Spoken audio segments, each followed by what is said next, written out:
जय Hind everyone, fire hearts, brave hearts and warriors, a very happy new year. आप सभी को लग रहा होगा यहाँ पर मैं बहुत बढ़िया मोटिवेशन देने वाला हूँ। ND1 2026 के लिए बढ़िया चालू हो रहा है। अब यहाँ पर एकदम जोशीला यहाँ पर कुछ मैं बोलने वाला हूँ, उसके बाद आप पढ़ना चालू करोगे। यार आज वैसे भी मेरा कुछ भी बोलने का मन नहीं है और मैं कुछ भी नहीं बोलूंगा, ठीक है। जो 3 टॉपिक हम लोग खत्म करने वाले हैं उसके बारे में बात करेंगे, और जो भी मेरे को बोलना होगा ना, ये जो 5 तारीख की जो यहाँ पर मेरी वीडियो आने वाली है, ठीक है, उसमें मैं जो भी मेरे को बोलना होगा मैं उसमें बोल दूंगा, ठीक है। तो यहाँ पर स्टार्ट करते हैं अपन जो पढ़ रहे थे, जो हमारे मेन टॉपिक है winds, cyclones and anti cyclone. बिल्कुल आज सही में मेरा कुछ भी बोलने का मन नहीं है। Winds, cyclones and anti cyclones हम लोग यहाँ पर पढ़ने वाले हैं। The most important thing is the action, ठीक है, and that has to be carried out in this particular session. Start करते हैं पढ़ना, ठीक है। अब मेरी बात सुनिए सारे के सारे। पिछली वाली क्लास में एक टॉपिक था जो कि हमने बहुत ही खतरनाक तरीके से खत्म करा था, उसका नाम है प्रेशर बेल्ट, ठीक है, जिसका नाम है pressure belt, PRESSURE pressure and BELTS, ठीक है, प्रेशर बेल्ट्स। सारे के सारे प्रेशर बेल्ट आप सभी के दिमाग में मैंने बिठा दिए थे, याद करवा दिए थे। उम्मीद कर रहा हूं मेरी तरफ से कि आपने अपनी तरफ से वो जो प्रेशर बेल्ट मैंने आपको पढ़ाए, आपने 7 से 8 बार अपनी कॉपी में, रफ कॉपी में लिख कर देख लिए होंगे और उनको अपने दिमाग में एकदम याद कर लिए होंगे। इसी प्रेशर बेल्ट के बेसिस पर, ठीक है, ये जो 3 टॉपिक है, विंड, साइक्लोन और एंटी साइक्लोन, हम खत्म करने वाले हैं। ये 3 टॉपिक ऐसे हैं, ये आपका पीछा कभी भी नहीं छोड़ेंगे। चाहे आप ND की तैयारी करो, CDS की तैयारी करो, FCAT की तैयारी करो, सिविल सर्विसेज एग्जाम की तैयारी करो, या फिर कोई से भी एग्जाम की तैयारी करो जहां पर ज्योग्राफी पूछी जाती है। ये टॉपिक ऐसा है कि ये हर जगह काम आने वाला है, तो ये टॉपिक को आपको पढ़ना पड़ेगा। तो यहां पर मैं ये नहीं बताने वाला हूं क्या करूंगा, आप सभी को पता है, ठीक है। मैं कंसेप्ट काफी बढ़िया तरीके से क्लियर करवाता हूं, कंसेप्ट के ऊपर फोकस करता हूं। हर एक प्रीवियस ईयर क्वेश्चन आपको यहां से देखने वाला है। अदर कॉम्पिटिटिव एग्जाम के भी यहां पर हम लोग क्वेश्चन करने वाले हैं, ठीक है। तो हल्का सा पहले मैं रिकैप करवाना चाहूंगा आपको कि पिछली वाली क्लास में हमने क्या पढ़ा था। हमने कुछ प्रेशर बेल्ट के बारे में स्टडी करी थी। यहां पर हमारा एक प्रेशर बेल्ट था जिसका नाम था इक्वेटोरियल प्रेशर बेल्ट, ठीक है, इक्वेटोरियल लो प्रेशर बेल्ट। यहां पर हमारे 2 प्रेशर बेल्ट थे जिनको हमने क्या बोला था, सब ट्रॉपिकल हाई, ठीक है, ये यहां पर सब ट्रॉपिकल हाई था, ठीक है। यहां पर हमारे 2 प्रेशर बेल्ट थे, इसको हमने क्या बोला था, सब पोलर लो, और यहां पर क्या बोला था, पोलर हाई। इतने प्रेशर बेल्ट हमने स्टडी करे थे। ये वाला था इक्वेटोरियल, ये वाला था सब ट्रॉपिकल, 2 हो गए थे, और ये हमारे 2 कौन से हो गए थे, सब पोलर, और ये दोनों हमारे कौन से हो गए थे, पोलर। अब आपको लग रहा होगा कि सर इतना क्या बोल दिया आपने, मतलब इतनी बड़ी टर्म्स ज्योग्राफी में, हम तो कंफ्यूज हो गए, ये क्या बोल दिया, ठीक है। ये सही बता रहा हूं। यदि आपके दिमाग में इस प्रकार के थॉट्स आ रहे हैं, यदि आपके दिमाग में इस प्रकार की आइडियोलॉजी आ रही है ना, तो पेन कॉपी उठाकर साइड में रख दो और मजदूरी करना चालू कर दो। सही बता रहा हूं। पिछली वाली क्लास में बहुत बढ़िया तरीके से मैंने आपको बताया था, और मेरे को नहीं लगता कि पिछली वाली क्लास किसी ने एकदम एंड तक देखी होगी, उसके बाद उसको इन चीजों में कंफ्यूजन हो। इतने दिल से मैंने ये वाली चीज पढ़ाई थी कि सेशन खत्म होने के बाद ही उस बच्चे को याद हो गया होगा, ठीक है। तो अब हम लोग यहां पर, ये मैंने क्यों बताया, क्यों आपको रिकैप करवाया, क्योंकि यार इस चीज का हम लोग यहां पर यूज करने वाले हैं। यहां पर डायरेक्टली मैं आपसे पूछूंगा नहीं कि हाई प्रेशर बेल्ट और लो प्रेशर बेल्ट कौन सा है। आपको पता होना चाहिए कि ये वाला हाई है, ये वाला लो है, ये वाला हाई है, ये वाला लो है, ये वाला हाई है, ये वाला लो है, ये वाला हाई। क्योंकि यहां पर मैं डायरेक्टली आपसे बोलूंगा कि जो विंड है वो ब्लो करती है high pressure to low pressure, ठीक है। तो स्टार्ट करते हैं हमारा पहला टॉपिक, विंड्स, ठीक है। विंड्स क्या होती हैं, ठीक है, विंड्स क्या होती क्या है, विंड्स WINDS, ये होती क्या है। देखो, winds basically are the movement of air, ठीक है। जो एयर का मूवमेंट होता है ना, जो एयर है, ठीक है, ये कहां से कहां ट्रेवल करती है, एयर ट्रेवल करती है हाई प्रेशर से लेकर लो प्रेशर तक, ठीक है। हाई प्रेशर से लो प्रेशर में क्या करती है, एयर ट्रेवल करती है, और इस एयर के मोमेंट को, इस एयर के मूवमेंट को हम लोग क्या बोलते हैं, विंड्स बोलते हैं, ठीक है। बस यही विंड्स है। अब ये जो विंड्स हैं, आप सभी समझो कि कहीं पर भी किसी भी डायरेक्शन में घूम रही हैं, ये हवाएं, बेसिकली हवाएं, विंड्स कहकर कॉम्प्लिकेटेड मत करो। अब हवाएं क्या करती, ब्लो करती हैं, यहां से यहां चली गई, वहां से यहां चलेंगी, और कहीं से भी कहीं पर जाएंगी, हाई प्रेशर से लो प्रेशर पर ही जाएंगी। तो इसका कोई ना कोई स्पीड होगी, कोई डायरेक्शन होगा। तो इसकी स्पीड है, डायरेक्शन है, ये किस चीज के ऊपर डिपेंड करती है, ठीक है। ये भी तो है ना, ये किस चीज के ऊपर डिपेंड करती है। ऐसे कौन से फैक्टर्स है जो कि अफेक्ट कर रही है इसके वेलोसिटी, इसका डायरेक्शन। तो 3 चीजें ऐसी, 3 चीजें। पहला यहां पर है, पहली चीज, ठीक है, पहली चीज यहां पर है कोरियोलिस फोर्स, जो कि पिछली वाली क्लास में पढ़ा था। इस वाली क्लास में भी हल्का सा डीप में पढ़ेंगे कोरियोलिस फोर्स। दूसरा यहां पर आता है प्रेशर ग्रेडियंट। दूसरा क्या आता है, प्रेशर ग्रेडियंट।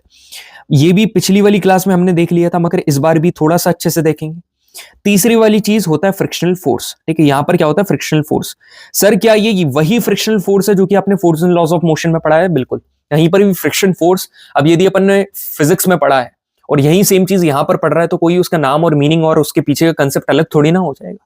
हाँ, वो वाला कंसेप्ट यहां पर भी लग रहा होगा मगर नाम वगैरह तो अलग थोड़ी ना होगा। तो स्टार्ट करते हैं एकदम छोटे बच्चे की तरह कि विंड्स क्या, ठीक है। विंड्स ऑलरेडी मैंने आप सभी को बता दिया क्या होती है। विंड्स मतलब मूवमेंट ऑफ एयर, ठीक है। The horizontal movement of air from high pressure to low pressure is called winds, ठीक है। तीन चीजों के ऊपर, ठीक है, there are three factors that affect the direction and the velocity of winds. वो कौन कौन सी हैं?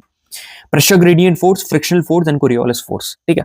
जिस प्रकार से आपका अपना दोस्त, ठीक है, जो बढ़िया दोस्त ऐसे करके आपको नोट्स भेजा करता था ना, उसी प्रकार से यहां पर मैं आपके सामने जो कंटेंट डिलीवर करने वाला हूं वो इससे कम नहीं है, ठीक है, इससे कम नहीं है। जो ये पढ़ के आप लास्ट मोमेंट पर पास हो जाते थे ना, यहां पर भी ये जो आपको मिलने वाली है चीजें, ये भी बहुत बढ़िया मिलने वाली है। स्टार्ट करते हैं, चलो। अब बात करते हैं प्रेशर ग्रेडियंट। या प्रेशर ग्रेडियंट का मतलब क्या है, आपको बताया तो था। फॉर एग्जाम्पल यहां पर 1200 मिलीबार का क्या है, प्रेशर है, ठीक है। यहां पर 800 मिलीबार का प्रेशर है, ठीक है। तो हवाएं जो है वो कहां से कहां, यहां से यहां आएंगी, ठीक है, ये यहां से यहां आएंगी। तो आप देखो ये है हाई प्रेशर, ये है लो प्रेशर। तो high pressure to low pressure, यहां पर जो स्लोप बना, यहां पर क्या बना, ग्रेडियंट बना।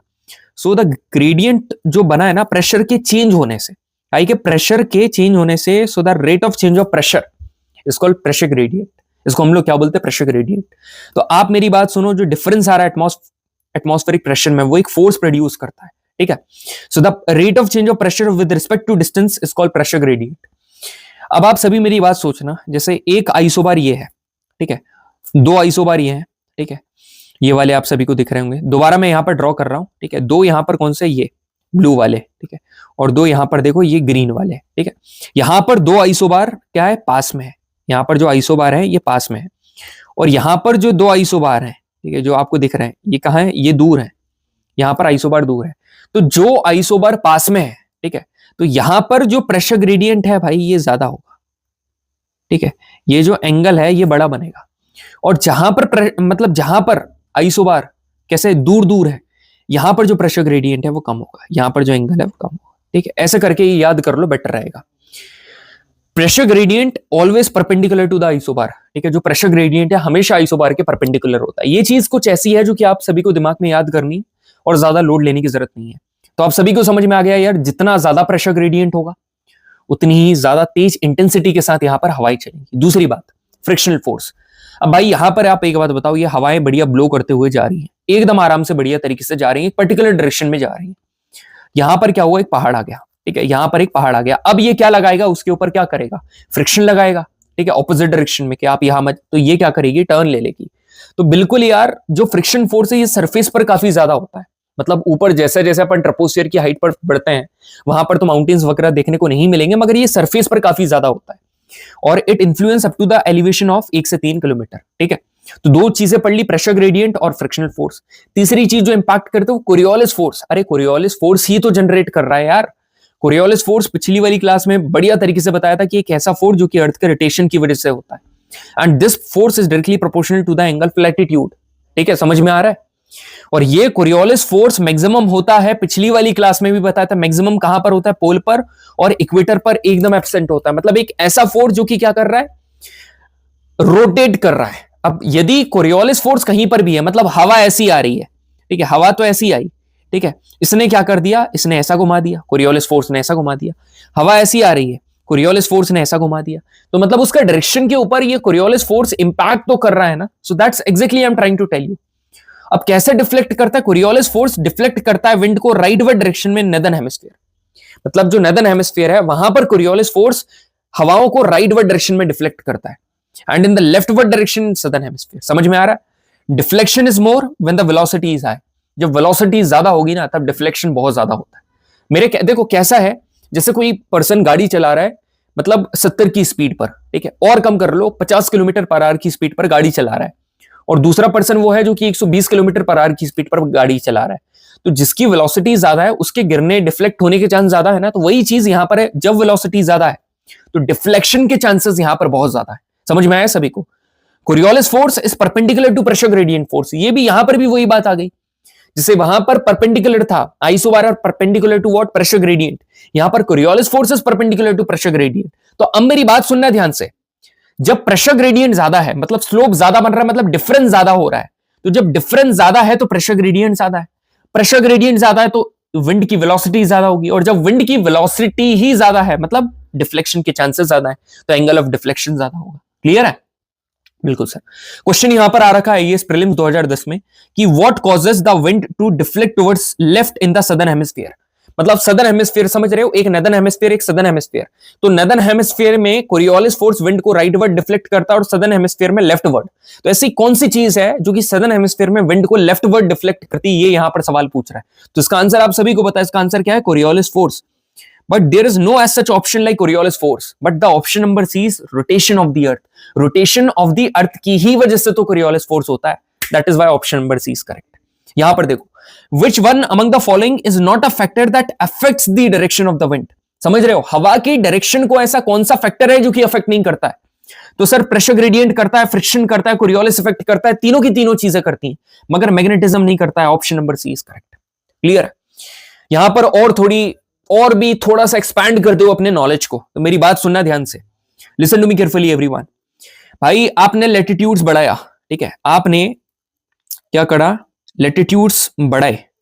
तो जब आप लैटिट्यूड्स इंक्रीज करोगे तो कोरियोलिस फोर्स जो है, ठीक है, कोरियोलिस फोर्स जो है या कोरियोलिस इफेक्ट है, ये क्या होगा? क्या होगा? इंक्रीज होगा। बिल्कुल यार, लैटिट्यूड इंक्रीज करोगे तो कोरियोलिस फोर्स इंक्रीज। क्यों सर? अरे भाई लैटिट्यूड इंक्रीज करने का मतलब क्या है? लैटिट्यूड इंक्रीज करने का मतलब है, फॉर एग्जांपल ये अर्थ है, ये ब्लू कलर की आप सभी को अर्थ दिख रही है, ठीक है, यहां पर ये लाइन मैं बना रहा हूं, ठीक है, ये इक्वेटर है 0 डिग्री, ठीक है, इक्वेटर 0 डिग्री। अब ये ऊपर ऊपर ऊपर ऊपर ऊपर ऊपर, ये यहां पर 90 डिग्री है। पोल पर क्या है? पोल पर तो मैक्सिमम है कोरियोलिस फोर्स, और यहां पर क्या है? 0 है, मिनिमम है एकदम।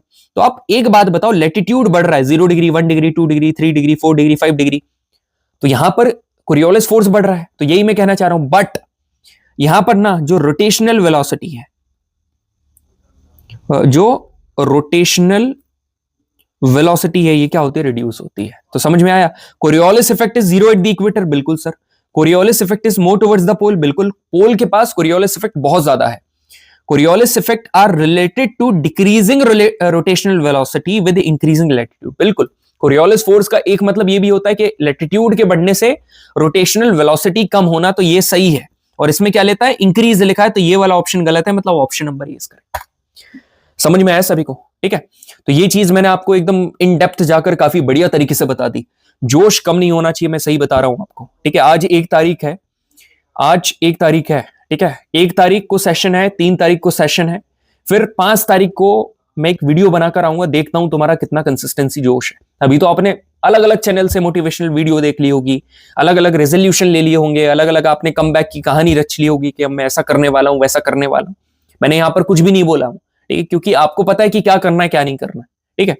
यहां पर देखिए, डोल्ड्रम्स क्या है, ठीक है, पिछली बार हमने पढ़ा था डोल्ड्रम क्या है भाई। डोल्ड्रम ट्रॉपिकल विंड बेल्ट है, ठीक है। अभी अपन आगे पढ़ने वाले डोल्ड्रम क्या है, ठीक है। मतलब डोल्ड्रम को ITCZ से रिलेट करेंगे और कुछ नहीं करेंगे। यहां पर क्या लिखा है? Wind patterns are clockwise in the northern hemisphere and anti clockwise in the southern hemisphere, ठीक है। Deflection of the wind pattern in northern and southern hemisphere governed by Coriolis force.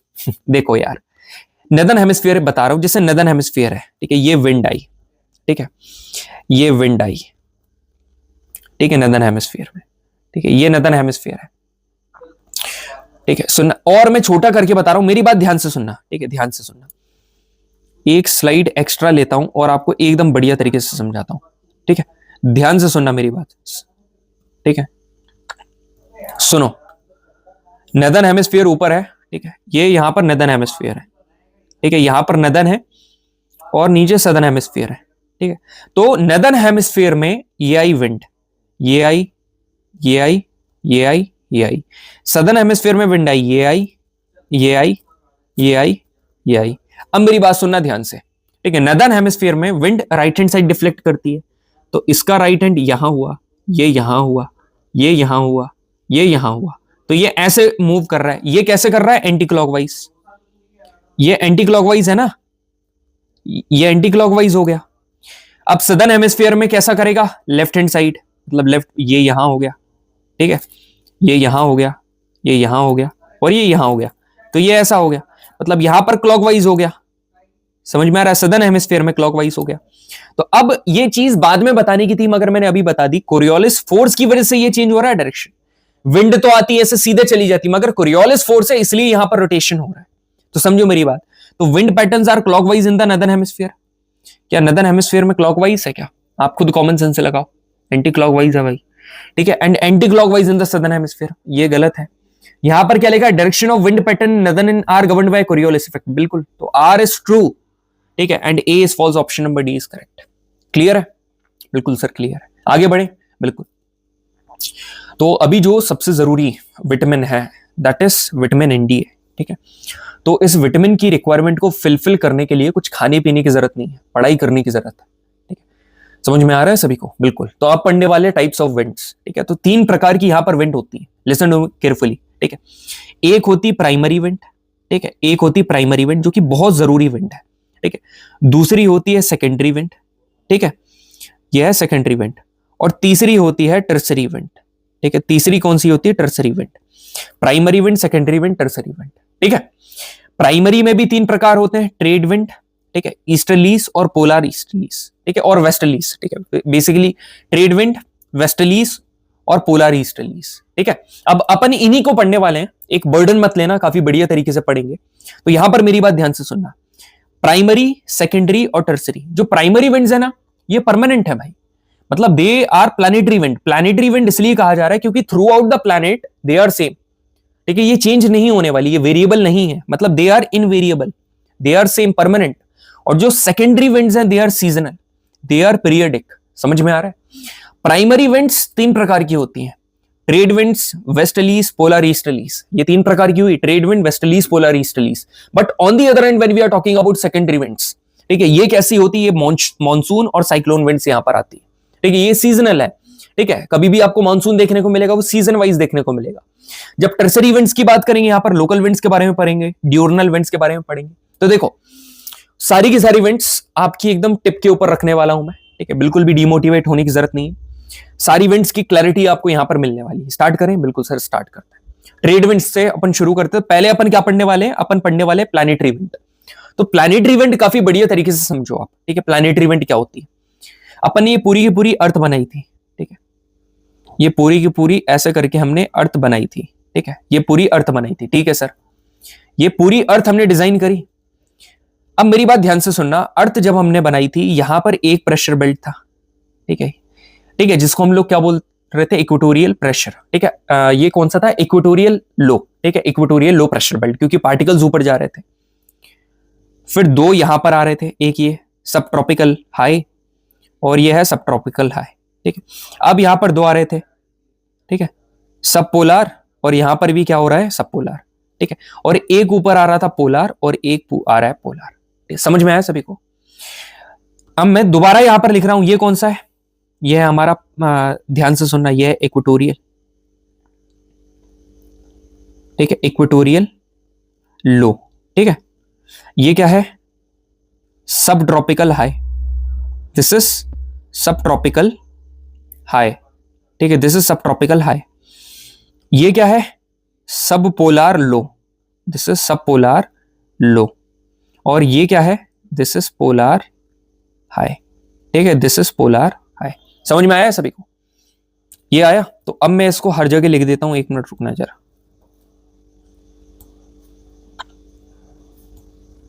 अब मेरी बात ध्यान से सुनना, सारे के सारे, ठीक है, एवरीवन, ठीक है, मेरी बात ध्यान से सुनना। सेम चीज यहां पर भी रिपीट होगी, ठीक है।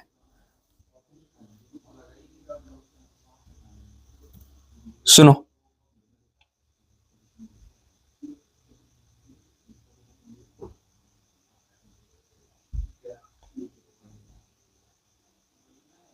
सुनो, यहां पर क्या है? ये हो जाएगा सब ट्रॉपिकल हाई, सेम यहां पर है। ये सब पोलर लो यार, सेम है, जैसे ऊपर है ना वैसे ही नीचे है। यहां पर हो जाएगा सब पोलर लो, और यहां पर क्या है? पोलर है, ठीक है, ये हो जाएगा पोलर है। अब मेरी बात सुनो सारे के सारे, listen to me carefully everyone, ठीक है, लिसन टू मी केयरफुली सारे के सारे। जो ट्रेड विंड होती है ना, एकदम मेरी बात ध्यान से सुनना। जो ट्रेड विंड होती है, पहले अपन क्या पढ़ने वाले? ट्रेड विंड्स, ठीक है। ट्रेड विंड्स ऐसी विंड जो कि खेल खेलती है, ठीक है, ट्रेड करती है, ना ना ना, ठीक है, व्यापार करती है, नहीं नहीं नहीं, ऐसा कुछ नहीं है। अब मेरी बात सुनो, ट्रेड विंड्स क्या होती हैं, ठीक है। पहली बात तो ट्रेड विंड चलती है सब ट्रॉपिकल हाई और इक्वेटोरियल लो प्रेशर बेल्ट के बीच में। मतलब कहां पर चलेंगी, कौन से रीजन में चलेंगी, ये वाले रीजन में चलेंगी। ये जो रीजन आपको दिख रहा है ना यहाँ, ठीक है, सेम नीचे होंगी, यहां पर चलेंगी। इन दोनों रीजन में यहां पर ट्रेड विंड चलती है। अब आप एक बात बताओ, विंड्स तो हमेशा हाई टू लो चलती है, तो मतलब यहां पर सब ट्रॉपिकल हाई से इक्वेटोरियल लो चलेंगी, कोई इक्वेटोरियल लो से सब ट्रॉपिकल हाई तो चलेंगी नहीं। तो पहली चीज आप सभी को इतनी क्लियर है कि ट्रेड विंड्स हमेशा सब ट्रॉपिकल हाई से सब इक्वेटोरियल लो तक चलेंगी। सर ये तो ऊपर भी जा सकती है ना, ये हाई से लो ऊपर भी, क्योंकि ऊपर लो है। अरे मगर किसी चीज का एक एक प्रकार होता है ना, ये हर चीज का एक प्रकार होता है। तो ये जो विंड है ये कहां चल रही है, हाई से लो। कैसे आई, ये ऐसे नीचे आई, ध्यान से सुनना, ये ऐसे नीचे आई, ध्यान से देखो, ये हाई से लो, ये नीचे आई, ये नीचे आई, ये नीचे आई, ये नीचे आई। अब नीचे से नीचे कैसे आएगी, नीचे से ये ऊपर आई, ये ऊपर आई, ये ऊपर आई और ये ऊपर आई। अब मेरी बात ध्यान से सुनना, अब अपन देखते हैं कोरियोलिस फोर्स कैसे इंपैक्ट करता है सदर्न हेमिस्फीयर में। पहले अपन सदर्न हेमिस्फीयर का देखते हैं। सदर्न हेमिस्फीयर में कोरियोलिस फोर्स चीजों को लेफ्ट हैंड साइड डिफ्लेक्ट करता है। तो ये जो विंड्स है ये ऐसी डिफ्लेक्ट हो जाएंगी, ये ऐसी हो जाएगी, ये ऐसी हो जाएगी और ये ऐसी हो जाएगी, ठीक है। नदर्न हेमिस्फीयर में कोरियोलिस फोर्स कैसे डिफ्लेक्ट करता है, राइट हैंड साइड डिफ्लेक्ट करता है, ठीक है। तो राइट हैंड साइड कैसे हो जाएंगी, ऐसी हो जाएंगी। सर ये तो लेफ्ट है, अरे इसका लेफ्ट क्या होता है, ये होता है, और इसका लेफ्ट क्या होगा, इसका लेफ्ट तो ये होगा ना, आप उल्टा करके देख लो, ठीक है। तो ये राइट हैंड साइड ये हो जाएगा, ये हो जाएगा और ये हो जाएगा। अब इसका आपको डायरेक्शन निकालना है तो कैसे निकाले बताऊं, डायरेक्शन निकालना सिखा दूं, रटने की आपको जरूरत ही नहीं पड़ेगी, आप कंसेप्ट लगाओ आंसर निकालो। देखो कैसे निकालना है। नदर्न हेमिस्फीयर में इसका डायरेक्शन क्या होने वाला है, आपने देखा ऐसे है नदर्न हेमिस्फीयर में, आप यहां पर अपना कोऑर्डिनेट बना लो डायरेक्शन वाला, ये है नॉर्थ, ये है साउथ, ठीक है, ये है वेस्ट और ये है ईस्ट। तो ये कहां से कहां चल रही है, नॉर्थ ईस्ट से साउथ वेस्ट डायरेक्शन में चल रही है, बिल्कुल सर।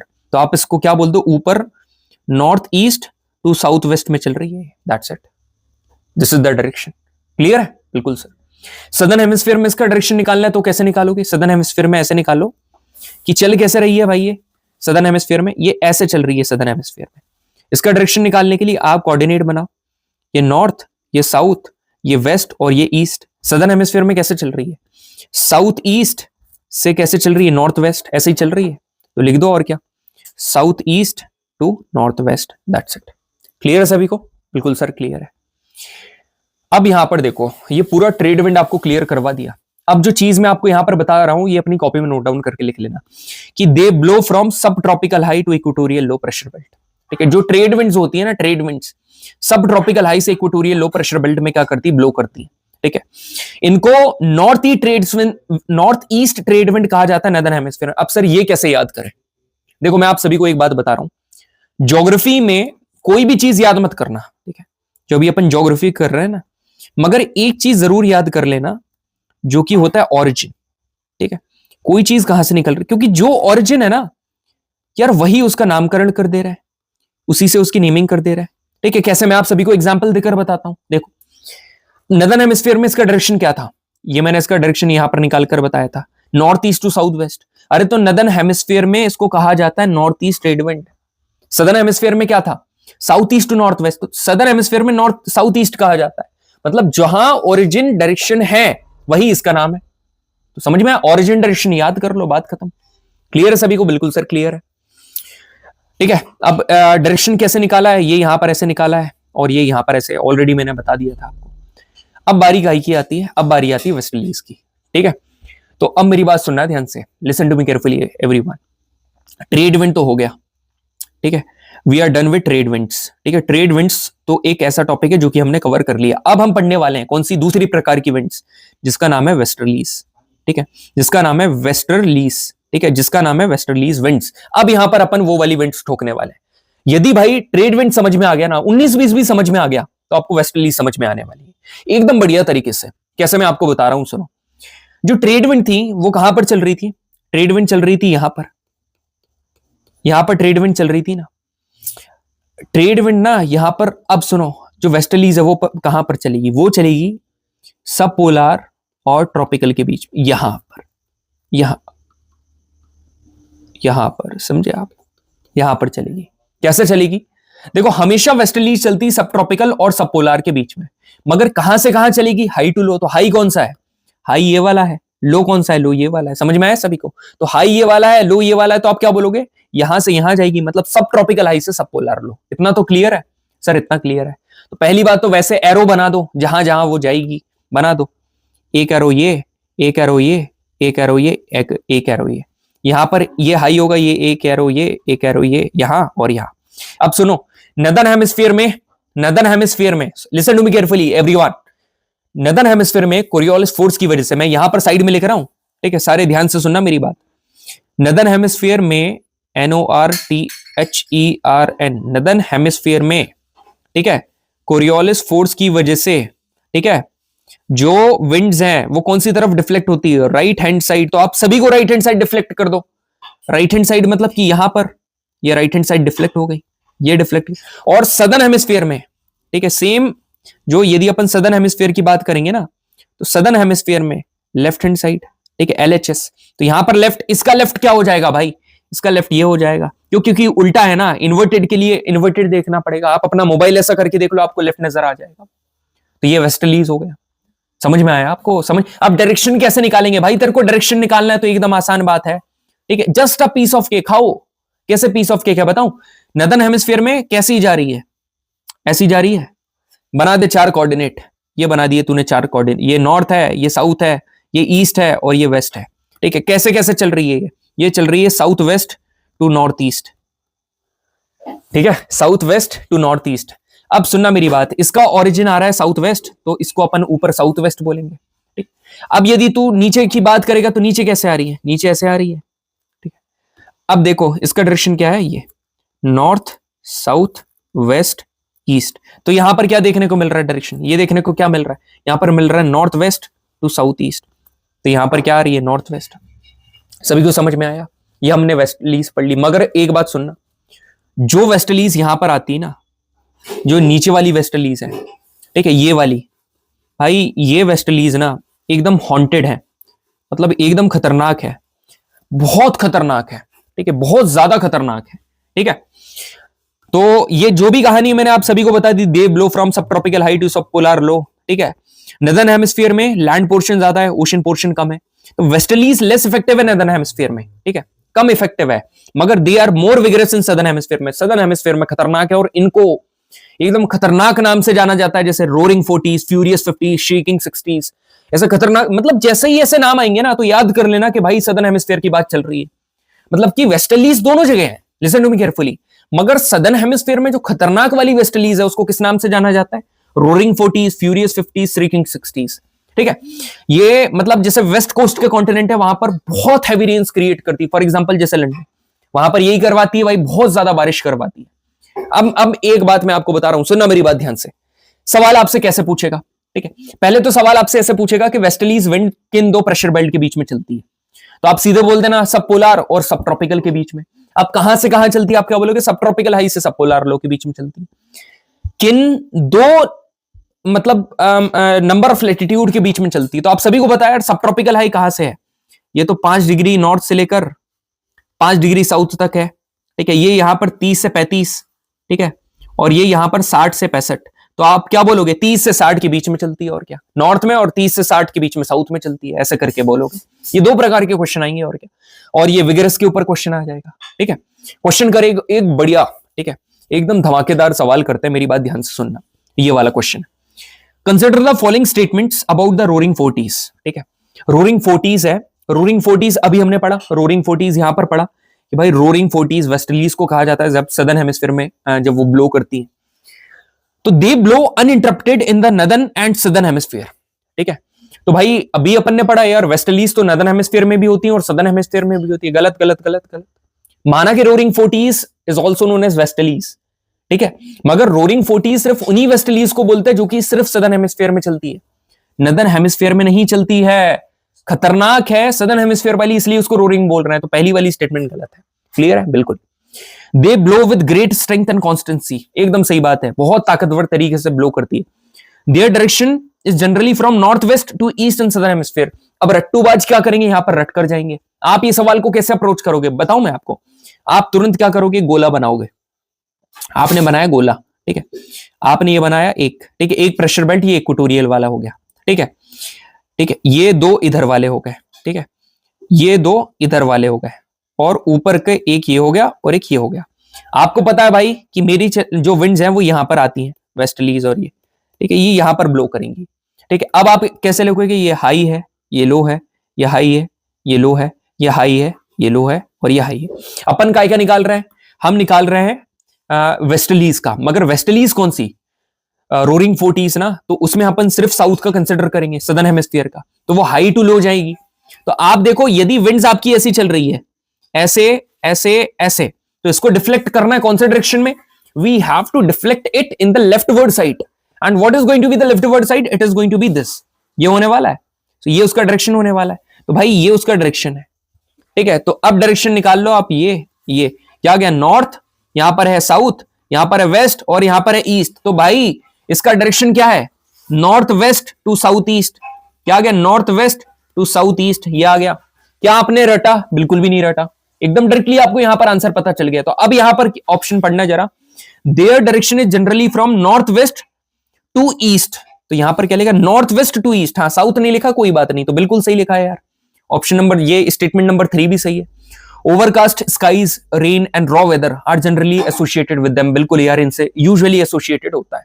2, 3, 4, ठीक है, तीनों की तीनों स्टेटमेंट एकदम सही है, option number B is absolutely fine and fantastic, ठीक है, क्लियर है। अब आखिरी यहां पर विंड कौन सी आती भाई, आखिरी आती है पोलर ईस्टर्लीज, ठीक है, आखिरी आती है पोलर ईस्टर्लीज। तो पोलर ईस्टर्लीज कोई ज्यादा बड़ी बात नहीं है, दो पढ़ ली, ये भी खत्म है, क्यों, क्योंकि आखिरी के दो उठा लो, इसके बीच में यहां से यहां, यहां से यहां, यहां से यहां, इसमें ये यहां से यहां, यहां से यहां, यहां से यहां, क्योंकि हाई टू लो है ना, पोलर हाई से सब पोलर लो। अब इसका डायरेक्शन क्या होगा, सेम जैसे यहां से यहां चल रहा था, इसमें क्या अलग हो जाएगा, जैसे ये वाली विंड्स में था ना डायरेक्शन, ये वाली विंड का जो डायरेक्शन था, सेम डायरेक्शन इनका भी होने वाला है, नथिंग एज सच, तो सेम कंडीशन आप निकाल लेना, और क्या। तो पोलर ईस्टर्लीज ब्लो करती हैं polar high pressure to subpolar low pressure, ठीक है, सेम इनका डायरेक्शन ट्रेड विंड की तरह है, north east to south west in northern hemisphere, south east to north west in southern hemisphere. अब मेरी बात एकदम ध्यान से, यदि ये पोलर एरिया से आ रही है, if the polar easterlies are coming from polar area, इसलिए ये अपने साथ बहुत स्नो लेकर आती है। आप देखो ना, ये यहां से आ रही है, ये वाला रीजन दिख रहा है, ठीक है, ये कैसा रीजन है भाई, ये बहुत ही बर्फीला रीजन है, ठीक है, ये बहुत ही बर्फीला, बहुत ही बर्फ वाला रीजन है, अच्छी हैंड राइटिंग में लिख देता हूं भाई, ठीक है, ये बहुत ही बर्फीला रीजन है, तो अपने साथ स्नो लेकर आती है, दैट्स इट, ठीक है। तो अब जब ये स्नो लेकर आती है ना, तो ये कई ज्यादा, it gets more stronger and intensified during winter season, ठंडी सर्दी वाले सीजन में और भी इंटेंसिफाइड हो जाती है, और कई बार ब्लिजर्ड क्रिएट करती है। ब्लिजर्ड एक प्रकार की विंड है जो कि अपन आगे देखने वाले हैं, क्लियर है, बिल्कुल सर क्लियर है। अब यहां पर क्वेश्चन है, ठीक है, अभी अपन ने जैसे ट्रेड विंड पढ़ी ना, उसके ऊपर बहुत ही प्यारा क्वेश्चन है, ठीक है, और एनडी में आने के हाई चांसेस हैं, आया नहीं, इस बार आ सकता है। अब यहां पर देखो क्या लिखा है, the pattern of moment of planetary wind, ठीक है, जो प्लैनेटरी विंड, अभी अपन ने प्लैनेटरी विंड क्या होती है अभी पढ़ी यार, ट्रेड विंड, दूसरी वेस्टर्लीज और तीसरी पोलर ईस्टर्लीज, ये आपकी प्लैनेटरी विंड है। तो ये प्लैनेटरी विंड के मोमेंट का जो पूरा पैटर्न है ना, is called general circulation of the atmosphere, मतलब जो एटमॉस्फेयर का जनरल सर्कुलेशन है, इसको कहा जाता है। तब ये जो प्लैनेटरी विंड्स का पूरा मोमेंट है, this is nothing but the general circulation of the atmosphere, it is correct, एकदम सही है भाई, ठीक है, statement number 1 in this term is absolutely correct, एकदम सही है। अब यदि अपन स्टेटमेंट नंबर 2 को रीड करते हैं, तो यहां पर क्या है, the general circulation of the atmosphere, जो एटमॉस्फेयर का जनरल सर्कुलेशन है, it sets in motion the ocean water circulation which influences the earth climate. यार देखो, जो पूरे के पूरे एटमॉस्फेयर का जो जनरल सर्कुलेशन है, इसका मतलब प्लैनेटरी विंड का मोमेंट, तो जो प्लैनेटरी विंड का मोमेंट है ना, ये ओशन के वाटर के सर्कुलेशन को भी मोमेंट में लेकर आता है, और अर्थ के, जो कि अर्थ के क्लाइमेट को इन्फ्लुएंस करता है, बिल्कुल ये भी सही है, ये चीज भी एकदम हाँ होती है, बट क्या ये इसका करेक्ट रीजन है, बिल्कुल नहीं है, ठीक है, ये इसका करेक्ट रीजन नहीं है। अब आप एक बात बताओ, पहली स्टेटमेंट लिखी है कि प्लैनेटरी विंड के मोमेंट को क्या कहा जाता है, general circulation of the atmosphere, अरे इसका रीजन तो ये होना चाहिए ना कि पूरा सबको इंपैक्ट करती है एंड ऑल, ये इसका रीजन नहीं है। जब आप इसके बारे में और रिसर्च करोगे, आपको सही में समझ में आएगा, आप कर लेना थोड़ी सी इसके ऊपर रिसर्च करना, आपको समझ में आ जाएगा क्यों ये यहां पर सही। तो दोनों इंडिविजुअली करेक्ट, और यू वोंट बिलीव, जब मैं एनसीईआरटी कई सालों पहले रीड कर रहा था ना, this line clearly written in the NCERT of 11th geography, ठीक है, सेम फर्स्ट एंड सेकंड, तो यहां पर ये उसका करेक्ट एक्सप्लेनेशन नहीं है, मगर दोनों इंडिविजुअली एकदम सही statement. Option number B is correct. ये क्वेश्चन हमने करा था, ठीक है। हमको क्या बताना है कि which one of the following is the idealised global pattern of these winds from equator to pole. Equator से पोल, तो इक्वेटर पे हमारा डोल्ड्रम्स, फिर हमारी ट्रेड विंड, फिर हमारी वेस्टलीज, फिर पोलर विंड्स। तो एकदम सही तो है, 1 2 3 4 option number A is correct, ठीक है। सो प्लान फॉर समर नहीं आएगा, विंटर, ठीक है। प्लान फॉर 2K26 ग्राइंडिंग, इसलिए मैं कुछ बोली नहीं, ग्राइंड करना है भाई और कुछ नहीं, ठीक है। रेडी ना ग्राइंड करने के लिए। अब थोड़ा सा और सुनो, आपने ना एक वर्ड पढ़ा होगा, क्या? ITCZ, ठीक है। ITCZ, ठीक है। ITCZ। Now listen to me carefully everyone. ITCZ क्या होता है, ठीक है। डोल्ड्रम्स को ITCZ बोलते हैं, अपन पढ़ा होगा डोल्ड्रम्स, ठीक है। डोल्ड्रम्स को ITCZ है क्या, ठीक है। सुनना बहुत इंपॉर्टेंट है, बहुत बहुत बहुत ज्यादा इंपॉर्टेंट है कि भैया ITCZ होता क्या। ITCZ का फुल फॉर्म है इंटर ट्रॉपिकल कन्वर्जेंस, ठीक है। इंटर ट्रॉपिकल कन्वर्जेंस जोन, ठीक है। आप एक बात बताओ, जब अपन क्या पढ़ रहे थे, जब प्रेशर बेल्ट पढ़ रहे थे, अपन ने ऐसे अर्थ बनाई थी, बिल्कुल। आप एक बात बताओ, अपन ने अर्थ जब बनाई थी तो यहां पर क्या करा था, एक ये एक ये एक ये एक ये एक ये और एक, अपन ने क्या करा था, यहां से विंड ऊपर उठ रही थी, ठीक है। यहां पर आई, ठीक है, कन्वर्ज हुई और ऊपर उठ रही थी। क्यों? क्योंकि यार गर्म पार्टिकल्स है। ऐसा क्यों हुआ? यहां पर क्यों पार्टिकल्स ऊपर उठे? क्योंकि सर टेम्परेचर बढ़ा, पहली बात तो टेम्परेचर बढ़ा तो पार्टिकल्स क्या हुए, लाइट हुए, ठीक है। लाइट होने के बाद उसका जो वजन है वो कम हुआ, उसके पास एनर्जी आ गई, वो ऊपर चला गया। अब वो ऊपर चला गया मतलब पार्टिकल यहां पर विंड्स कन्वर्ज होकर ऊपर गई, पार्टिकल्स मतलब विंडी कन्वर्ज होकर ऊपर गए, तो यहां पर टेम्परेचर ज्यादा रहता है, जिसकी वजह से विंड्स आती कन्वर्ज होती हैं और ऊपर जाती, जिसको कहा जाता है इंटरट्रॉपिकल कन्वर्जन जोन। समझ में आया? क्लियर है? So intertropical convergence zone is called doldrums. इसी को डोल्ड्रम्स कहा जाता है। ये ऐसा एरिया है लो प्रेशर का। क्यों? अरे भाई लो प्रेशर का एरिया इसलिए है क्योंकि विंड्स तो ऊपर चली गई ना, that is why it is the pressure area of low pressure. और यहां पर जो बेल्ट होता है उसको क्या बोलते हैं? Equatorial low. लो क्यों बोलते हैं? क्योंकि यहां पर लो प्रेशर बेल्ट है। तो सुनो, मैं तुमको कहानी बता रहा हूं पूरी की पूरी। तो सबसे पहले मैंने आपको क्या पढ़ाया था? सबसे पहले जो चीज मैंने आपको पढ़ाई थी वो क्या बोला था? सबसे पहले मैंने आपको यह बोला था ना कि पहले अपन ने इक्वेटोरियल लो प्रेशर बेल्ट पढ़ा था। Firstly what we studied, equatorial low, ठीक है। हमने इक्वेटोरियल लो प्रेशर बेल्ट पढ़ा, ठीक है। इक्वेटोरियल लो प्रेशर हमने स्टडी करा, बिल्कुल। इसके बाद मैंने क्या बोला था? Equatorial low pressure belt is also known as doldrum, ठीक है। इसको क्या कहा जाता है? डोल्ड्रम भी कहा जाता है। ये भी मैंने बताया आपको, डोल्ड्रम भी बताया। अब मैं क्या बोल रहा हूं, डोल्ड्रम को हम लोग यहां पर क्या बोलते हैं? ITCZ, ठीक है। तो ये ध्यान रखना, ये तीनों चीजें इक्वेटर नहीं है, ये इक्वेटर के अराउंड है, ठीक है। ये इक्वेटर के अराउंड है और तीनों एक दूसरे से रिलेटेड है यार। ये लो प्रेशर है, चलो ठीक है, इसको तो तुमने बोल दिया डोल्ड्रम है, it is also known as doldrum. अब डोल्ड्रम को ITCZ क्यों बोल रहा है? ITCZ के अराउंड लो प्रेशर आता है, जिसकी वजह से विंड्स कन्वर्ज होती हैं और वो क्या आती हैं? ऊपर बढ़ती हैं। तो अराउंड द इक्वेटर, जहां पर जो कौन सी विंड्स? Trade wind. अब ट्रेड विंड कैसे पता चला? अरे भाई ट्रेड विंड इन दोनों रीजन के बीच में ही तो चलती है। ये high to low, high to low, high to low, high to, और यहां पर ऐसी हो जाती है, ये और यहां पर ऐसी हो जाती है, दैट्स इट। समझ में आया? क्लियर है? ठीक है। अब वाई, हाउ, वेयर, क्यों बना, ठीक है, कैसे बना, कहां बना? तो मेरी बात सुनो, वाई क्यों बना अभी आपको बताया। यहां पर क्या पड़ा भाई? टेम्परेचर पड़ा। सुनना मेरी बात, यहां पर क्या पड़ा? टेम्परेचर पड़ा। यहां पर पड़ा टेम्परेचर पड़ा तो जो प्रेशर है, ठीक है, प्रेशर क्या हुआ? कम हुआ। अब जब प्रेशर कम हुआ तो विंड्स कन्वर्ज होंगी और आगे बढ़ेंगी। अब टेम्परेचर बढ़ा, क्यों, कैसे बढ़ा, हाउ? भाई अर्थ ऑलरेडी टिल्ट है, ये देख, ठीक है, अर्थ दिख रहा है, ये टिल्ट है। तो अर्थ जब टिल्ट रहती है ना भाई, तो यहां पर अर्थ की हीट ज्यादा पड़ेगी। समझ रहे हो? अर्थ की हीट ज्यादा मतलब सन की हीट ज्यादा। अब जब सन की हीट ज्यादा पड़ेगी ना, तो आप सभी को पता है यार, you know it very well कि ट्रॉपिक्स हल्का ऊपर, हल्की सी जो ऊपर वाला रीजन है, यहां पर हीट ज्यादा रहती है। तो दिस इज द रीजन। इसलिए ना आप देखना, ये जो ITCZ है, ये आया सीधा सीधा सीधा। इसका डिविएशन यदि आप देखोगे ना, जैसे आपने माना कि ये इक्वेटर है, ठीक है, ये इक्वेटर है, ठीक है, इस इक्वेटर से यदि अपन डेविएशन देखें, ठीक है, इधर डेविएशन कितने का हुआ नदर्न हेमिस्फीयर में 25 डिग्री का, और इधर डेविएशन कितने का हुआ 20 डिग्री का। तो ज्यादा इंक्लाइंड ये नदर्न हेमिस्फीयर की तरफ है। क्यों? Because of the high temperature. भाई जहां पर ज्यादा टेम्परेचर है वहां पर लो प्रेशर बनेगा, और जहां पर लो प्रेशर वहां पर आईटी मतलब आईटी शिफ्ट हो जाएगा। और नदर्न हेमिस्फीयर में लो टेम्परेचर क्यों है? इसका रीजन समझ रहे हो? नदर्न हेमिस्फीयर में लो टेम्परेचर इसलिए है क्योंकि यहां पर लैंड ज्यादा है, यहां पर लैंड एरिया ज्यादा है। This is the only region. आप सभी को समझ में आ रहा है कि नहीं? आर यू गेटिंग मी और नॉट गाइज? कितने घंटे का सेशन हो गया? 41 मिनट्स का सेशन हो गया। बोर तो नहीं हो रहे हो ना?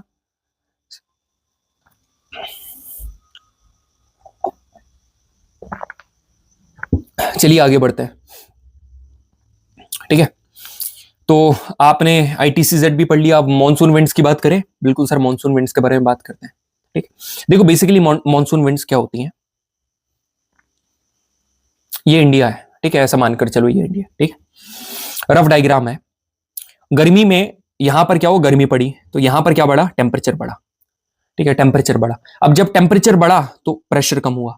इस लो प्रेशर को फुलफिल करने के लिए, इस लो प्रेशर को फुलफिल करने के लिए, अब इक्वेटर तो नीचे है, इक्वेटर से जो विंड्स आती हैं उनको कहा जाता है मॉनसून विंड। That's it.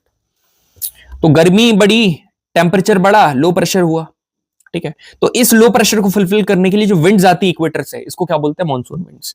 तो ये कैसी आ रही हैं? सुनो, ऐसी आ रही हैं, ऐसी, क्योंकि नदर्न हेमिस्फीयर में तो राइट हैंड से, मतलब अबे समझो मेरी बात को, कोई भी चीज ऐसी आ रही है तो ऊपर नदर्न हेमिस्फीयर है ना, नदर्न हेमिस्फीयर। तो नदर्न हेमिस्फीयर में विंड्स डिफ्लेक्ट हो जाती है कौन सी साइड, राइट हैंड साइड। तो ये ऐसे डिफ्लेक्ट होंगी। तो आप इसका डायरेक्शन निकालना, ये नॉर्थ, ये साउथ, ये क्या हो जाएगा इधर वाला, ये वेस्ट और ये ईस्ट। तो साउथ वेस्ट है, तो इसलिए इसको क्या कहा जाता है, साउथ वेस्ट मानसून। यहां पर देख लो। ठीक है, तो इंडियन मानसून दो प्रकार में आता है। ठीक है, दो ब्रांचेस में, एक अरेबियन सी ब्रांच और एक बे ऑफ बंगाल। ठीक है, अरेबियन सी वाला अरेबियन सी से गुजरकर ऐसे नॉर्थ इंडिया में बारिश कराता है। बे ऑफ बंगाल वाला इधर से निकलकर ईस्टर्न हिमालय में बारिश कराता है, अंडमान एंड निकोबार में। तो याद रखना, बे ऑफ बंगाल वाला अंडमान एंड निकोबार में करवाता है और अरेबियन सी वाला नॉर्थ इंडिया में। मानसून कब आता है यार? जब गर्मी पड़ती। कब पड़ती भाई? एंट्री कब होती? जून में। आप देखते हो कितनी गर्मी, पारा ऊपर जाता है, तो गर्मी पड़ती है। अब समझ में आया क्यों गर्मी में मानसून आता है? गर्मी के बाद मानसून क्यों देखने को मिलता? क्योंकि भाई टेम्परेचर ही इतना बढ़ जाता है। टेम्परेचर बढ़ेगा तो लो प्रेशर हुआ, लो प्रेशर को फुलफिल करने के लिए विंड जाएगी, तो एंट्री होती है जून में और एग्जिट होता है सितंबर में। कोई समझा दे इतना बढ़िया तो फिर मैं बताता हूं आपको। हाँ, आ रहा है कि नहीं अब आपको समझ में? ठीक है, यार आज थोड़ा है ना यार, सुनो मेरी बात। ऐसा है कि यार थोड़ा मूड मेरा ठीक नहीं है। ठीक है, क्या my mother is having bed rest and she is not going with the good health, इसलिए मेरा मन नहीं था मजाक वगैरह करने का। मैंने कहा ठीक है यार, नया साल है, अच्छा है, विश कर दो, happy new year and that's all, काम करो। ठीक है, तो मेरा तो मन भी नहीं था यार क्लास लेने का, सही बता रहा हूँ। इतना गुस्सा आ रहा था ना, मतलब बुरा सा लगता है, you know it very well. मतलब फैमिली इज वेरी इंपॉर्टेंट यार। ठीक है, हर काम तो ठीक है चलता रहेगा, मगर कमिटमेंट भी इंपॉर्टेंट है। 1 तारीख को सेशन आना है तो 1 तारीख को सेशन आना था, इसलिए मैंने सोचा यार सारी चीजें साइड में रखो। मेरा सही बता रहा हूँ बिल्कुल भी मन नहीं था, बिल्कुल, इसलिए मैंने इंट्रोडक्शन में कुछ भी नहीं बोला। नहीं तो आपने देखा मेरे को कभी इतना सीरियस सेशन में आते हुए। I really like to make fun with my students, but the scenario is adverse. मगर मेरे को नहीं लगता कि यार यहाँ पर कोई किसी भी बच्चे को कोई चीज ऐसी है जो समझ में ना आई हो, मेरे को नहीं लगता है। ठीक है, सारी चीजें हर बच्चे को समझ में आई होगी। Each and everything would have been clear to each and every students of mind. ठीक है, क्योंकि क्वालिटी में कॉम्प्रोमाइज है ही नहीं ना। आप कंटेंट देख लो, यहाँ पर कितना बढ़िया कंटेंट मैं आपको दे रहा हूं। पढ़ाने का तरीका देखो, क्या जोश में कमी आ रही है? अभी बिल्कुल भी नहीं आ रही है। That's it. तो बस और क्या, आगे बढ़ते हैं भाई। ठीक है, तो सुनो मेरी बात। फाइनली मैं आपको आपके दिमाग में फिट करने के लिए एक फ्लो चार्ट बता रहा हूं। सुन भाई, मेरी बात ध्यान से सुन। इंडिया कहां पर आता है? पहली बात तो इंडिया कहां आता है? इंडिया नदर्न हेमिस्फीयर में आता है। नदर्न हेमिस्फीयर में हैवी सोलर एनर्जी रिसीव हुई। सुनना मेरी बात, northern hemisphere receives heavy solar energy in the month of June July. जून जुलाई के महीने में मेरी जान, जो नदर्न हेमिस्फीयर है वो बहुत सारी सोलर एनर्जी रिसीव करता है। क्यों करता है? अरे भाई 23.5 डिग्री अर्थ टिल्टेड है, और वहां पर क्या करता है, अर्थ फेस जिस पार्ट में अपन है वहां पर सन फेस करता है, इसलिए गर्मी बढ़ती है। तो नदर्न हेमिस्फीयर में। और दूसरी बात भाई क्या होता है कि कॉन्टिनेंट ज्यादा है, ओशन कम है, तो लैंड पे हीट जल्दी से गर्म हो जाती है भाई। समझ रहे हो, हीट जल्दी हो जाती है। तो land area in the northern hemisphere receives heavy solar energy because of which the temperature gets increased and due to this increase in temperature the pressure gets decreased. यहां पर प्रेशर कम हो जाता है, तो जितना ज्यादा टेम्परेचर होगा उतना ही ज्यादा प्रेशर ग्रेडियंट बनेगा, और जितना ज्यादा प्रेशर ग्रेडियंट बढ़ेगा, ठीक है, प्रेशर की बात नहीं कर रहा मैं, प्रेशर ग्रेडियंट की बात कर रहा हूं, मतलब high pressure to low pressure आने की टेंडेंसी। तो अब क्या होगा भाई, स्ट्रॉन्गर रेनफॉल होगा, रीबेंसी वाले की बात कर रहा हूं। और थार डेजर्ट भी टेम्परेचर बढ़ाता है, समझ में आया, हवाएं जो गर्म गर्म आती है ना, वो थार डेजर्ट भी टेम्परेचर बढ़ाता है। क्लियर है, ये मॉनसून विंड पढ़ लिया भाई। इस मॉनसून को इन डेप्थ इंडिया के पर्सपेक्टिव से अपन इंडियन ज्योग्राफी में पढ़ेंगे, नहीं तो बच्चों का भरोसा नहीं है कि सर वहां पर तो और पढ़ा रहे हैं, आपने इतना पढ़ा दिया, अब यदि सभी कुछ मैं यहां पर पढ़ाने लग जाऊं तो आप मेरा सेशन छोड़ दोगे, आपके सर के ऊपर से चला जाए। कुछ चीजें इंडियन ज्योग्राफी के लिए भी छोड़ो, जब इंडियन ज्योग्राफी पढ़ाऊंगा सारी चीजें और भी बढ़िया तरीके से ब्रश अप हो जाएंगी। ऑलराइट, ठीक है, आगे बढ़। अब जैसे लोकल विंड्स है, मैं यहां पर लोकल विंड्स नहीं पढ़ाऊंगा, लोकल विंड्स में पढ़ाऊंगा इंडियन ज्योग्राफी में, क्योंकि लोकल विंड्स यहां पर यदि मैंने पढ़ा दी ना, आप सेशन छोड़कर भाग जाओगे, आप बोलोगे सर इतना समझा दिया, तो एकदम से याद आने वाली चीज कैसे आ गई। तो जितनी भी कंसेप्चुअल चीजें हैं वो मैं यहां पर फिजिकल ज्योग्राफी में लेकर आता हूं, समझ में आ रहा है। आगे बढ़ते हैं, यहां पर देखिए ड्यूरनल विंड्स। ड्यूरनल विंड्स क्या होती है, इतना घटिया टॉपिक, इतना घटिया टॉपिक, सुनो मेरी बात, सुनना मेरी बात एकदम ध्यान से सुनो, एकदम बिल्कुल भी कभी भी कंफ्यूज होने की जरूरत नहीं है, बिल्कुल भी कंफ्यूज होने की जरूरत नहीं है। Listen to me carefully everyone, ठीक है भाई, ये है दिन का समय, ठीक है, एकदम मेरी बात ध्यान से सुनना, each and every student of mind, listen to me carefully everyone. This is the moment of day, ठीक है, that you can see in the picture number 1, ठीक है, and downward you can see the moment of the night, ठीक है, नीचे आपको night का scene दिख रहा है। तो अपन पहले डे का सीन पूरा कंप्लीट करते हैं। यहां पर सन है और यहां पर क्या है, सब कुछ दिख रहा है। ये यहां पर क्या है, जमीन है, ठीक है, ये है लैंड एरिया, ठीक है, और ये है सी एरिया। अब मेरी बात सुनना, ठीक है, ये है सन, सन से क्या आ रही है, रेज आ रही है। अब सन की जो रेज है वो लैंड पर भी आ रही है, सी पर भी आ रही है। पिछली वाली क्लास में चीख चीख कर मैंने आप सभी को समझाने की कोशिश करी थी कि मेरी जान, जो जमीन है उसका टेम्परेचर जल्दी से बढ़ जाता है। मैंने क्या बोला था, एज कंपेयर टू सी, जो जमीन है उसका टेम्परेचर बहुत बड़ी टेंडेंसी इससे बढ़ जाता है। मैं दोबारा बता रहा हूं, सुनना, हर बच्चे को समझ में आना चाहिए, नहीं तोड़ दूंगा मैं, याद रखना, ठीक है, जिसने भी नाटक करा ना, ठीक है, बैच के बच्चे खासकर मेरी बात एकदम ध्यान से सुन लेना, ठीक है, एकदम मेरी बात ध्यान से सुनना, लिसन टू मी केयरफुली, ठीक है। अपन दिन की कंडीशन है, ठीक है, the condition of the day we are considering right now. ऊपर आपको दिन की कंडीशन दिख रही है, नीचे आपको रात की कंडीशन दिख रही है। दिन की कंडीशन में ऊपर आपको यहां पर सन दिख रहा है, सन से क्या आ रही है, सन की रेज आ रही है, सन की रेज जमीन के ऊपर भी आ रही है, समुद्र के ऊपर भी आ रही है। मगर पिछले वाले सेशन में मैंने एकदम चीख कर बताया था कि समुद्र के कंपैरिजन में जो लैंड है, it gets heated up quickly, एकदम जल्दी से गर्म हो जाती है और जल्दी से ठंडी भी हो जाती है। ठंडी की बात नहीं कर रहे हैं, currently we are focusing more on temperature increase. तो जो लैंड है, जो जमीन है, ये एकदम इंक्रीज हो गई भाई, इसका हीट अप बढ़ गई। तो यहां पर क्या टेम्परेचर ज्यादा है, यहां पर टेम्परेचर ज्यादा है, तो कंपैरेटिवली टू द लैंड सी के ऊपर टेम्परेचर कम हो जाएगा। बिल्कुल सर, सी के ऊपर टेम्परेचर कम है, ठीक है। तो अब यदि land, listen to me carefully, अब यदि लैंड के ऊपर टेम्परेचर ज्यादा है तो यहां पर प्रेशर कम होता है। आप सभी को पता है temperature and pressure are inversely proportional to each other. Sea के पास टेम्परेचर कम है तो यहां पर प्रेशर ज्यादा हो जाएगा। तो अब मेरी बात सुनो, यहां प्रेशर ज्यादा है, यहां प्रेशर कम है, विंड्स चलेंगी high pressure to low pressure. और चल कहां से रही है, चल कहां से रही है, चल रही है सी से। तो नाम क्या हो जाएगा, इसका नाम हो जाएगा सी ब्रीज, दैट्स इट, इसका नाम हो जाएगा सी ब्रीज। अब कोई बोल दे मेरे को समझ में ना आया हो,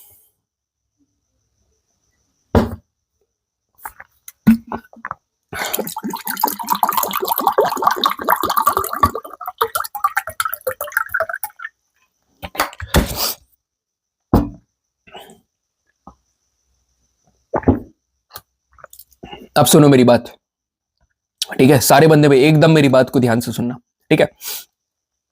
अब रात की बात करते हैं मेरे भाई। रात को क्या है, रात को यहां पर लैंड जल्दी से ठंडा हो गया तो यहां पर टेम्परेचर कम है और यहां पर टेम्परेचर ज्यादा है। यहां टेम्परेचर कम है मतलब यहां प्रेशर ज्यादा है, यहां टेम्परेचर ज्यादा मतलब यहां प्रेशर कम है। तो this is the high pressure, this is the low pressure. तो high pressure to low pressure, high pressure कहां पर है, कहां पर है, हाई प्रेशर लैंड पर है। तो अब इसको क्या बोलोगे, इसको बोलोगे land breeze. This is called land breeze, that's it, the end of the game, ठीक है। चलो आगे बढ़े। अब आपको ऐसे करके भी लैंड से भी ले सकते हो, ये पूरा फ्लो चार्ट मैंने बना दिया है, ठीक है। ये सी है। आप ऐसे करके भी कर सकते हो कि सी है, मैंने आपको क्या पढ़ा है, मैं आपको दिन की कंडीशन, देखो जो पहले मैंने पढ़ाया वो बता रहा हूं, ठीक है। ड्यूरनल विंड दो प्रकार की है, दिन का टाइम, दिन के टाइम पर क्या है, मैंने ये बताया, जमीन है जल्दी से गर्म हो गई, टेम्परेचर बढ़ा। अब जब टेम्परेचर बढ़ा तो पार्टिकल्स ऊपर गए, तो क्या हुआ, वहां पर लो प्रेशर जनरेट हो गया, ठीक है, ये मैंने बताया। तो दूसरी जगह हाई प्रेशर, ठीक है। आप ऐसे भी कर सकते हो, जैसे सी है, सी क्या होती है, देर में लेट, मतलब देर में मतलब गर्म होती है, तो यहां पर टेम्परेचर कम है, क्यों, क्योंकि पार्टिकल्स डाउनवर्ड शिफ्ट हो रहे हैं, तो यहां पर हाई प्रेशर है, टेम्परेचर कम है तो हाई प्रेशर है। तो अब यहां हाई प्रेशर लो प्रेशर, तो विंड्स कैसे चलेगी, high pressure to low pressure, कहां से, सी से यहां, तो इसको बोल दिया सी ब्रीज। सेम यहां पर नाइट का पढ़ लेना, ठीक है। आगे बढ़े, बिल्कुल।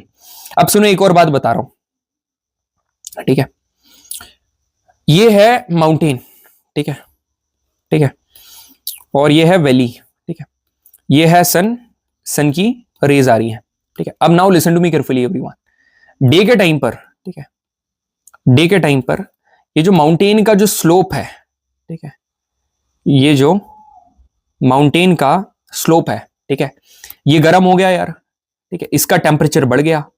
जब इसका टेम्परेचर बढ़ा तो ठीक है, कंपैरेटिवली दिस, इसका टेम्परेचर कम है वैली का, माउंटेन यार एक सॉलिड पार्ट है, टेम्परेचर बढ़ गया तो इसका प्रेशर कम है, और इसका प्रेशर कंपैरेटिवली हाई है दिन के टाइम पर।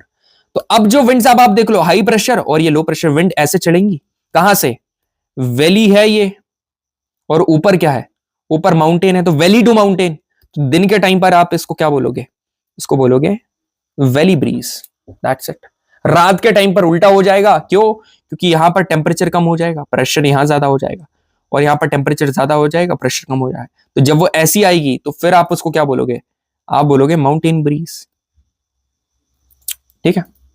सब यहां पर है, दिन के टाइम पर स्लोप गर्म हुआ, एयर अप स्लोप मूव होगी, अब एयर अप स्लोप होगी तो आप सभी को पता है वहां पर लो प्रेशर बनेगा, क्योंकि टेम्परेचर बढ़ा है, तो breeze will come from valley. तो अब जब लो प्रेशर बना तो भाई उस लो प्रेशर को फुलफिल करने के लिए, यदि यहां पर चलो ठीक है स्लोप गर्म हो गया, इस लो प्रेशर को फुलफिल करने के लिए विंड्स आएंगी कहीं से ना, तो वो वैली से आएंगी ऊपर, इसको वैली ब्रीज। इधर बात करें, रात के टाइम पर स्लोप ठंडा हो जाएगा, एयर डिसेंड करेंगे, मतलब हाई प्रेशर है, तो ब्रीज वैली तरफ जाएंगी, तो माउंटेन ब्रीज बोलते हैं। अब देखो सुनना मेरी बात, जो माउंटेन ब्रीज के टाइम पर, जब यही माउंटेन ब्रीज जब स्नो कवर्ड माउंटेन्स में चलती है ना, तो उसको कैटाबैटिक विंड्स बोलते हैं, it is known as katabatic winds, ठीक है। इनको क्या कहा जाता है, कैटाबैटिक विंड्स, ठीक है। चलो आगे बढ़े, समय आ गया है अपना प्राइम वर्जन दोबारा दिखाने का, समझ रहे हो, प्राइम वर्जन मतलब आपने देखा होगा एलकेजी स्टैंडर्ड में, ठीक है, यूकेजी में आपकी रैंक लगती होगी, ठीक है, you would have been the topper of your class, ठीक है, एकदम मस्त 10 out of 10, very good, star मिलता होगा अपनी टीचर से, ठीक है, वैसे ही स्टार। आगे बढ़े, बस लास्ट टॉपिक है, खत्म करते हैं, ठीक है। तो एयर मास और फ्रंट ये क्या चीज है, ठीक है। सेशन कितनी देर का हो गया यार, सेशन हो गया है 54 मिनट, कोई बात नहीं, खत्म करते हैं, बस 10-15 मिनट का और है, ठीक है। तो कभी भी कोई भी पहली बात तो एयर मास कभी आपसे पूछे ना, तो एयर मास पता क्या है, हवा का झुंड, ऐसे याद कर लेना, हवा का, ठीक है, झुंड, ठीक है, हवा का collection, the collection of the air. अब दो प्रकार की हवा होती है, एक होती है ठंडी, ठीक है, ठीक है, और दूसरी कैसी होती है, दूसरी होती है गर्म, दूसरी कैसी होती है, गर्म। तो ठंडी वाली को हम लोग क्या बोलेंगे, कोल्ड एयर मास, ठीक है, और गर्म वाली को क्या बोलेंगे, वार्म एयर मास, ठीक है। कोल्ड एयर मास और वार्म एयर मास, क्लियर है, बिल्कुल। जब दोनों एयर मास, कोल्ड एयर मास और वार्म एयर मास आपस में इंटीग्रेट करते हैं, ठीक है, इन दोनों के मिलने से जो रिजल्टेंट निकलता है उसको बोलते हैं फ्रंट, और इन्हीं की वजह से बनता है साइक्लोन। कैसे बनेगा, ठीक है, कैसे बनेगा, अरे साइक्लोन इसका तो वो दूसरा वाला है, तो अब अपन पढ़ने वाले हैं साइक्लोन क्या होता है, ठीक है। तो आज तक कुछ भी समझ में नहीं आया होगा, आज समझ में आएगा। साइक्लोन ये है, आपको जो दिख रहा है, आपको जो दिख रहा है ना यहां पर बड़ा सा, आपको स्पाइरल दिख रहा होगा, ये पूरा का पूरा स्पाइरल आ रखा है, दिख रहा है, ये पूरा का पूरा ऐसे घूम रहा है, ये इसको हम लोग साइक्लोन बोलते हैं, ठीक है। तो बेसिकली साइक्लोन आता कैसे, मैं आपको बता रहा हूं, सुनना, ठीक है, सुनो सुनो मेरी बात। ये बीच वाला सेंटर दिख रहा है, कुछ रीजंस की वजह से, कुछ रीजन की वजह से, ठीक है, यहां पर टेम्परेचर बढ़ा, जिसकी वजह से लो प्रेशर जनरेट हो गया। टेम्परेचर बढ़ा तो लो प्रेशर जनरेट हो गया। इस लो प्रेशर को फुलफिल करने के लिए विंड्स आई भाई, ये आई, ठीक है, ये विंड्स आई, ये आई, ठीक है, ये आई और ये आई, ये विंड्स आई, बिल्कुल सर विंड्स आई। अब नदर्न हेमिस्फीयर में जो विंड्स है वो राइट हैंड साइड डिफ्लेक्ट हो जाती है। तो फॉर एग्जांपल ये नदर्न हेमिस्फीयर है, ये राइट हैंड साइड, ये विंड डिफ्लेक्ट हो गई, ठीक है, ये विंड डिफ्लेक्ट हुई। अब जब ये कंटिन्यूअसली ऐसे रोटेट करते जाएगी ना, आप इसको पता क्या बोलोगे, this is the formation of the cyclone. ये साइक्लोन बन गया। समझ में आया? बस टेम्परेचर के बढ़ने से लो प्रेशर क्रिएट हुआ, उस लो प्रेशर को फुलफिल करने के लिए विंड्स आई और कोरियोलिस फोर्स ने उसको रोटेट करवा दिया, तो यहां पर आ गया साइक्लोन। तो cyclones are the centres of low pressure, बीच में लो प्रेशर बना ना, एंड सराउंडेड बाय, अब सुनो, यहां पर सिर्फ एक नहीं है, जैसे एक ये आया, ठीक है, एक ये झुंड आया, एक ऐसे आया, हवा ऐसे ऐसे, तो ये सारे के सारे आइसोबार बनते जा रहे हैं। नीचे अंदर लो प्रेशर है, जैसे बाहर और प्रेशर बढ़ा, और बाहर और प्रेशर बढ़ा, और बाहर और प्रेशर, मतलब ग्रेजुअली आप अंदर तो लो है ना, तो अब आप कॉमन सेंस से लगाओ भाई, अंदर लो है बाहर ज्यादा, मतलब अंदर से बाहर जाओगे तो प्रेशर बढ़ेगा। वही चीज यहां पर लिखी हुई है, ठीक है। Cyclones have increasing pressure outward, मतलब कि धीरे धीरे जब आप बाहर जाओगे, जैसे 0, यहां 10, यहां 20, यहां 30, तो बाहर जा रहे हो तो प्रेशर क्या हो रहा है, इंक्रीज हो रहा है, आउटवर्ड प्रेशर बढ़ता है। Cyclones have closed air circulation from outside towards the centre of low pressure, मतलब अब यहां पर क्या है कि साइक्लोन्स का एकदम क्लोज्ड एयर सर्कुलेशन होता है बाहर से अंदर की तरफ। मतलब साइक्लोन में क्या है, ये जो साइक्लोन है यहां पर लो प्रेशर बना, तो ये विंड्स ऐसी आ रही हैं, ये विंड्स ऐसी आ रही हैं, मतलब आउटसाइड टू इनसाइड। क्लियर है? बिल्कुल। तो दो प्रकार के साइक्लोन होते हैं, एक होता है ट्रॉपिकल, ठीक है, एक क्या है ट्रॉपिकल, और दूसरा होता है temperate. One is tropical and second one is temperate, ठीक है। ये जो है ये एकदम खतरनाक है, ये जो है ना ये वाला, ये एकदम खतरनाक है, और जो टेम्परेट है ये बस भाई दिखावे का है, ठीक है, ये बस एक्चुअली में दिखने का है, ठीक है। ये जो आपको दिख रहा है ना, ये क्या है, ये ट्रॉपिकल साइक्लोन है, खतरनाक, ठीक है। कैसे बन रहा है, देखिए कैसे बन रहा है, बिल्कुल सर देखते हैं। So tropical cyclones are the violent storm, खतरनाक वाले, that originate over oceans and tropical area, ठीक है, ओशन में डेवलप होते हैं। They move to the coastal area and bring huge destruction. Coastal area में, अब देखो सी में तो ट्रॉपिकल साइक्लोन कहां पर चलेगा, सी में, समुद्र में चलेगा। अब जैसे ही ये कोस्टल एरिया में जाता है ना, तो वहां पर खूब डिस्ट्रक्शन करवा देता है, अपने साथ एकदम बारिश लेकर आता है। इनका जो डायरेक्शन में है, the direction of the tropical cyclone is east to west in tropical ocean. Tropical cyclone नाम से ही पता चल रहा है ट्रॉपिकल ओशन में चलता है, और इसका डायरेक्शन क्या है, east to west. Why? Due to the influence of trade wind. आप जैसे ही निकालोगे ना, आपको समझ में आ जाएगा, मतलब ट्रेड विंड से रिलेट करके इसका डायरेक्शन निकालोगे, समझ में आ जाएगा। बस एक चीज याद रखना कि ट्रॉपिकल साइक्लोन का जो डायरेक्शन है भाई, ये with the influence of trade wind होता है, ठीक है। ट्रेड विंड्स के इन्फ्लुएंस से इसका डायरेक्शन निकलता है।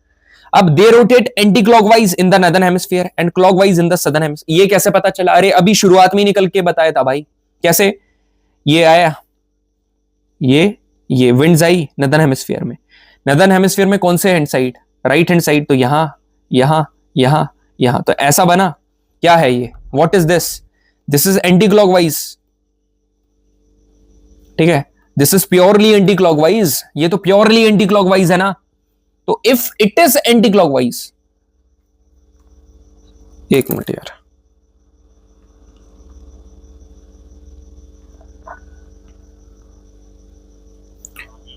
हेलो, समय लगेगा मैम 20 मिनट, आधा घंटा,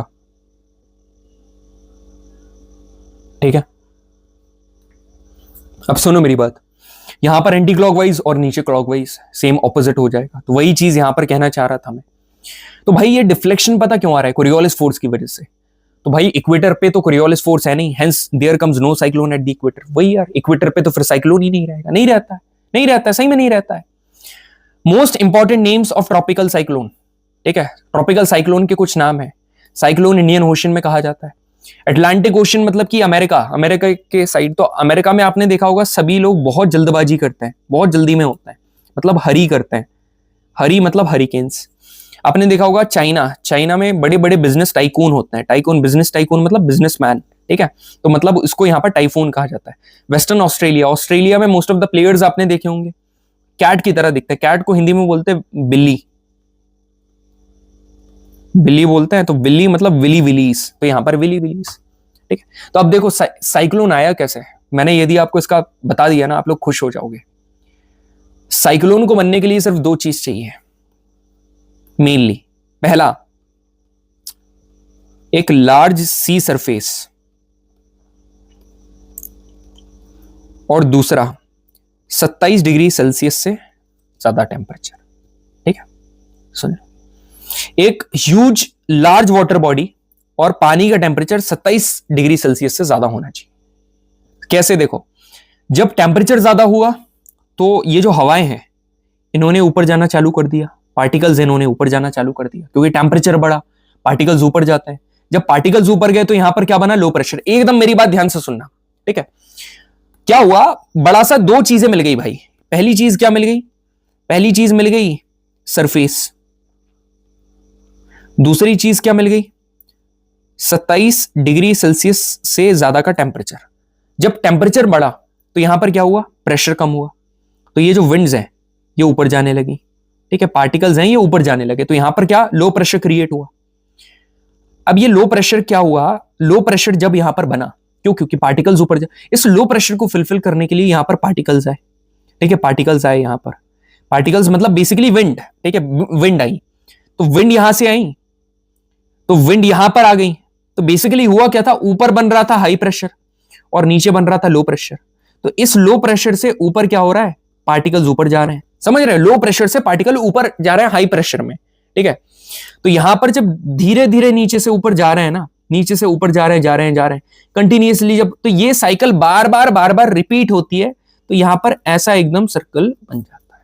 समझ में आया, एकदम पूरा का पूरा साइक्लोनिक स्फीयर वहां पर बन जाता है, और आखिरी में जाकर ऐसा आपको नजर आता है। दिख रहा है आपको।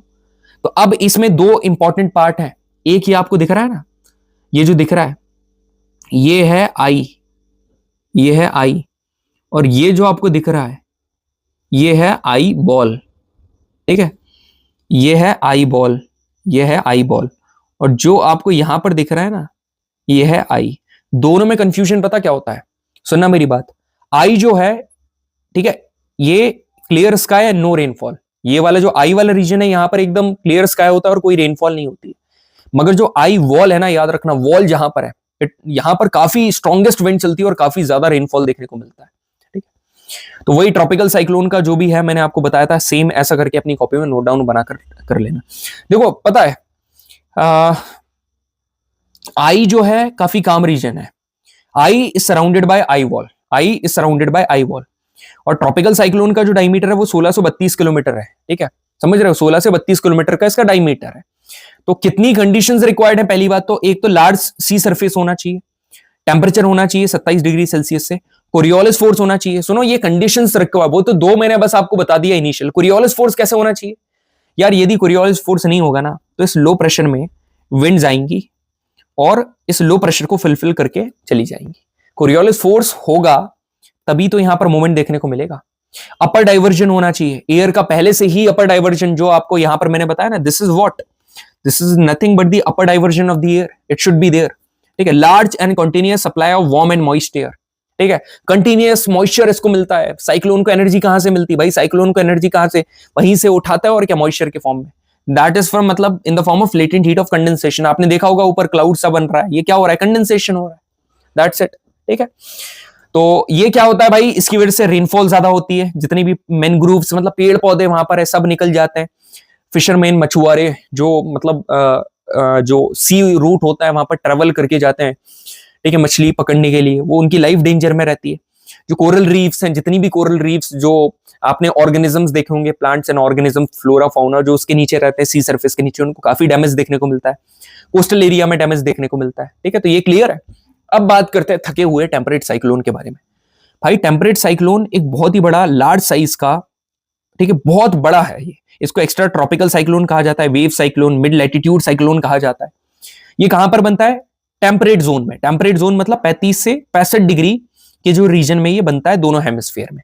और इसका डायरेक्शन क्या है, वेस्ट टू ईस्ट, मतलब with the influence of westerly east. देखो ट्रॉपिकल का इन्फ्लुएंस कैसे है, ट्रेड से, ट्रेड विंड से, टेम्परेट का वेस्टर्ली ईस्ट से। तो वेस्टर्लीज विंड कहां पर चलती है, वेस्टर्लीज विंड चलती है ना 35 डिग्री से 65 डिग्री के बीच में, दैट्स इट, बस यहीं पर है। तो अब सुनना मेरी बात, टेम्परेट साइक्लोन पता कैसे बनता है, कंट्रास्टिंग फ्रंट की वजह से, फ्रंट की वजह से यहां पर बनता है। तो अब मेरी बात listen to me carefully everyone, ठीक है, कैसे बनता है मैं आपको बता रहा हूं, ठीक है। दो फ्रंट है, ठीक है, ये है वार्म और ये है कोल्ड, ये अभी आपस में दूर दूर है, ठीक है, दूर दूर है, ठीक है, एकदम दूर, कैसे स्टेशनरी पोजीशन में है ये है स्टेशनरी पोजीशन में, एकदम स्टेशनरी मतलब रेस्ट वाली पोजीशन में। अब मेरी बात सुनो, गर्म वाले के पास एनर्जी है, तो गर्म वाला जो है ये कहां पर जाएगा, ठंडे वाले के ऊपर जाएगा, बिल्कुल ठंडे वाले के ऊपर जाएगा। कौन, गर्म वाला। यदि गर्म वाला खुद से ठंडे वाले के ऊपर जा रहा है, गर्म वाला खुद से ठंडे वाले के ऊपर जा रहा है, तो यहां पर गर्म वाला जा रहा है, तो यहां पर आपने वार्म लिख दिया, ठीक है। बट जो गर्म वाला है, ठीक है, इसको ठंडा वाला उठाकर अपने ऊपर रख रहा है, तो ये कोल्ड है। और जब एकदम ही सेट हो गए, ठीक है, मतलब एकदम, ठीक है, क्या हो गए ये, मतलब ऑक्लूडेड हो गए, एकदम ऑक्लूडेड, एकदम ऊपर हो गए। ये क्या बताया आपने, ये क्या बता दिया, ठीक है। तो भाई ये क्या है, ये एयर मासेस हैं, एयर मास का झुंड है, ये वार्म एयर मास, ये कोल्ड एयर मास, ये वार्म एयर मास, ये कोल्ड एयर मास। जब ये मिलते हैं तो क्या बनते हैं, फ्रंट बनते हैं। जब ये एकदम दूर दूर खड़े हुए हैं तो यहां पर क्या बना है, स्टेशनरी फ्रंट, ठीक है, हवाओं के मिलन, हवाओं का मिलन हो रहा है। यहां पर जो वार्म, यदि वार्म ने ठंडे वाले, वार्म खुद को ऊपर ले गया ठंडे वाले को, तो यहां पर क्या बना, वार्म फ्रंट, ठीक है। जो कोल्ड वाला है, ठीक है, कोल्ड वाले वार्म को ऊपर कर दिया, तो यहां पर कोल्ड फ्रंट। और जब ये पूरा ऊपर चला गया तो it has lost all the connections from the bottom, अब एनर्जी सप्लाई बंद हो गया, तो अब यहां पर ऑक्लूडेड फ्रंट के बाद खत्म, ठीक है, समझ में आया। वही चीज यहां पर लिखी है कि when two air masses with contrasting temperature, ठीक है, दो एयर मास अलग अलग टेम्परेचर, मतलब एक कोल्ड और एक वार्म आपस में मिलते हैं, कोलाइड करते हैं, तो वो क्या बनाते हैं, फ्रंट बनाते हैं। एयर मास का मतलब क्या होता है, एक बड़ी सी वाटर बॉडी एयर की, जिसकी फिजिकल प्रॉपर्टीज स्पेशली टेम्परेचर और ह्यूमिडिटी और मोर और लेस यूनिफॉर्म, मतलब अप्रोक्सीमेटली सेम ही होती है। एक एयर मास वार्म है तो वो पूरा वार्म ही रहेगा। When these air remains over a homogeneous area for longer time, जब ये हवा एक एरिया के ऊपर लंबे समय तक रहती है ना, तो उस एरिया की कैरेक्टरिस्टिक एक्वायर कर लेती है। तो बस ये तो एयर मास के बारे में बताया, ऐसे थोड़ी ना कि हर बार मैं झुंड बोल दूंगा, हवा का झुंड, उसके आगे भी मेरे को बताना पड़ेगा ना। अब सुनो मेरी बात, यहां पर जब ये दोनों ऐसे ऐसे खड़े हैं तो दिस इज स्टेशनरी फ्रंट, ठीक है, स्टेशनरी फ्रंट। यहां पर कोल्ड, कोल्ड मतलब कोल्ड ने वार्म को अपने ऊपर ले लिया, तो कोल्ड फ्रंट, वार्म खुद ऊपर जा रहा है तो वार्म फ्रंट, ठीक है। तो अब मैं आपको पोलर फ्रंट थ्योरी बता रहा हूं ना, जिसको किसने दी थी, वी जर्कनेस, इन्होंने दी थी, ठीक है। तो अब मेरी बात ध्यान से सुनना, इसके बेसिस पर क्या हुआ पता, shows the origin of temperate cyclone. पहले तो when two contrasting air masses move parallel to each other, मतलब एकदम खड़े हुए हैं, ठीक है, मतलब कि stationary front, the warm and cold air mass penetrate the territories of each other, एक दूसरे आपस में टकराए, that means when the cyclone is fully develop, मतलब साइक्लोन डेवलप हो चुका है। Warm front is lighter, it moves over the cold front, मतलब गर्म जो वार्म फ्रंट है वो कैसा है, लाइट है, हल्का है, तो वो कोल्ड वाले के ऊपर चला जाएगा। It started with the occlusion of the cyclone, मतलब अब हो रहा है ऑक्लूजन, कब हो रहा है, जब when the advancing cold front finally overtake the warm front, मतलब जब फाइनली जो कोल्ड फ्रंट है, ठीक है, जो कोल्ड एयर मास है वो वार्म एयर मास को अपने ऊपर ओवरटेक कर लेगा, अब क्या होगा, ऑक्लूजन। तो अब वार्म सेक्टर कंप्लीटली डिसअपियर हो जाएगा, क्योंकि उसने तो ऊपर, और अल्टीमेटली साइक्लोन खत्म। तो इस प्रकार से हमारा क्या देखने को मिलता है, temperate cyclone with the theory called polar front theory. Clear है। अब सुनो, अपन ने दोनों पढ़ लिए, डिफरेंशिएशन बहुत जरूरी है, यहां पर डिफरेंशिएशन। ट्रॉपिकल में it moves with the influence of trade winds, ठीक है। ट्रॉपिकल साइक्लोन्स जो है it moves with the influence of trade wind, यहां पर वेस्टर्लीज विंड्स, ठीक। Tropical cyclone originate in tropical ocean, यहां पर लैंड एंड वाटर दोनों में, ठीक है, टेम्परेट दोनों में आता है, लैंड एंड वाटर में। ट्रॉपिकल ओशन को क्या चाहिए, हाई सी सरफेस और टेम्परेचर 27 डिग्री सेल्सियस का, मगर टेम्परेट तो बनता है एयर मासेस की वजह से। ट्रॉपिकल की स्पीड यहां पर कितनी है, 300 किलोमीटर पर आवर, और टेम्परेट दिखाने का है बस 15 kilometre per hour. Tropical comparatively छोटा है और टेम्परेट बड़ा है। ट्रॉपिकल साइक्लोन रेनफॉल लेकर आता है, ठीक है, कहां पर, ईस्टर्न साइड में, और ये कहां पर करता है, वेस्टर्न साइड में। ट्रॉपिकल में कोई भी फ्रंट नहीं होता, यहाँ पर फ्रंट होता है। ट्रॉपिकल साइक्लोन 7 दिन के लिए होता है, टेम्परेट धीरे धीरे करके जाता है 3 से 4 वीक में। ट्रॉपिकल एलिप्टिकल शेप का होता है, टेम्परेट इन्वर्टेड वी शेप का होता है। ठीक है, ये तो साइक्लोन पढ़ लिया हमने। अब एंटी साइक्लोन क्या है?